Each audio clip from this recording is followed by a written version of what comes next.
Hoy quisiera compartirles una porción de mi tercer libro, el cual estoy aún terminando. Esta porción es perteneciente a un capítulo dedicado a las armas de combate del cristiano. Y creo que esta parte será muy útil para muchos escucharla hoy. Espero que Dios les bendiga con este trocito y que les haga bien. En Efesios 6:16 Pablo dice y habla sobre el escudo de la fe. Dice: sobre todo esto, tomad el escudo de la fe, con el cual podáis apagar todos los dardos de fuego del maligno. En este verso podemos ver cómo el apóstol Pablo nos compara la fe con un escudo romano. Pero ¿cómo era el escudo romano de aquella época? El escudo romano en aquella época era conocido como scutum, y por la falta de información sobre él, hemos llegado a creer que solamente era un arma defensiva, cuando en realidad el scutum tenía en el centro un trozo de hierro con el cual se convertía el escudo en un arma no solamente defensiva, sino un arma ofensiva, para empujar, golpear y aplastar al oponente. Por eso hoy vengo a enseñarte que el escudo de la fe no solamente es un arma de protección o de defensa para soportar los golpes del enemigo, creyendo en fe que cuando vienen problemas, dificultades o angustias, Jesús nos va a ayudar, sino que además hoy te vengo a enseñar a utilizar tu escudo de la fe como un arma ofensiva, o sea, como un arma de ataque en el combate diario del día a día, el cómo vivir. ¿Cómo? Miren, en las Escrituras hay muchos versículos que nos invitan a pensar o a meditar en la palabra de Dios. Por ejemplo, Filipenses 4:8 dice: por lo demás, hermanos míos, en todo lo que es verdadero, todo lo que es honesto, todo lo que es justo, todo lo que es puro, todo lo que es amable, todo lo que es de buen nombre, si hay alguna virtud en ello, si es digno de alabanza, en esto pensad. Noten, pensad. Salmo 1, del 1 al 3 dice: bienaventurado el varón que no anduvo en consejos de malos, ni estuvo en camino de pecadores, ni en silla de escarnecedores se ha sentado. Pero en el versículo 2 dice: sino que en la ley de Jehová está su delicia, y en su ley medita de día y de noche. Josué capítulo 1 versículo 8 dice: nunca se apartará de tu boca este libro de la ley, sino que de día y de noche meditarás en él. ¿Para qué? Para que guardes y hagas conforme a todo lo que está en él escrito, porque entonces harás prosperar tu camino y todo te saldrá bien.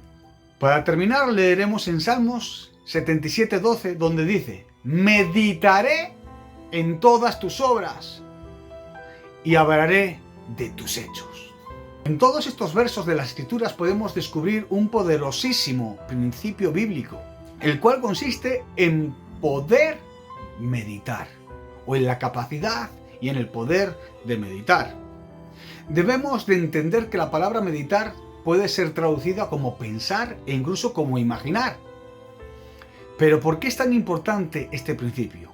En primer lugar, debemos de entender que cuando meditamos en la palabra de Dios, viene a nuestra memoria todos los logros de nuestro Dios en el pasado, de cuántas veces nos ha librado, nos ha protegido y nos ha salvado de situaciones caóticas que creíamos que no tenían salida. Lo cual nos animará a ver las cosas desde la óptica de Dios, con lo que conseguirá activar en nosotros nuestra fe, fortaleciéndonos día a día.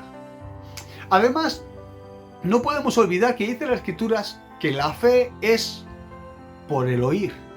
Entonces, a medida que recordamos y meditamos en la palabra de Dios, seremos empoderados. O sea, tomaremos autoridad y poder sobre la situación que estemos pasando y viviendo, por caótica y mala que ésta sea. Es muy interesante ver el significado etimológico de la palabra meditar, ya que dice que el verbo meditar viene del latín meditari, o sea, meditar y considerar. Este verbo deriva de una raíz indoeuropea que viene a decir medir o tomar medidas adecuadas, que también vino del latín el verbo mederi, el cual dice cuidar o tratar, de donde vienen las palabras médico, medicina o el término que utilizamos como remedio.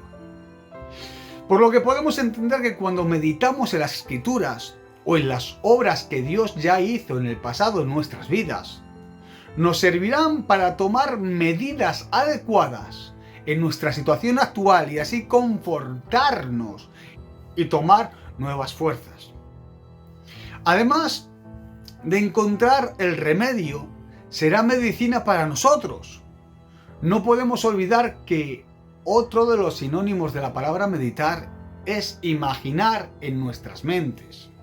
Y esto es sumamente importante porque, como todos sabemos, Satanás utiliza muy a menudo nuestra propia imaginación como un arma para dañarnos y debilitarnos a diario, lanzándonos ataques mentales, emocionales y almáticos. Pero si nosotros nos volvemos capaces de utilizar nuestra imaginación como un arma con la que imaginar situaciones donde el favor y la gracia del Señor Jesucristo nos favorezca, o dicho de otra manera, si somos capaces de imaginar cómo salir de esas circunstancias por donde estamos pasando, se activará nuestra fe en ataque, la cual hará que nuestro Dios se remangue y actúe a nuestro favor.